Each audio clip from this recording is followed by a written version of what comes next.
You ask Tiger to solve. This deals with linear equations with one unknown. The final result is x equals 19/75. Let's solve it step by step.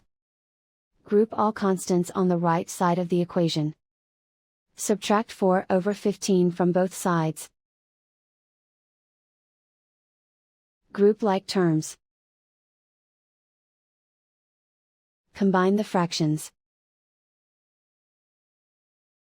Combine the numerators. Reduce the zero numerator. Simplify the arithmetic. Find the lowest common denominator. Multiply the denominators. Multiply the numerators. Combine the fractions. Combine the numerators.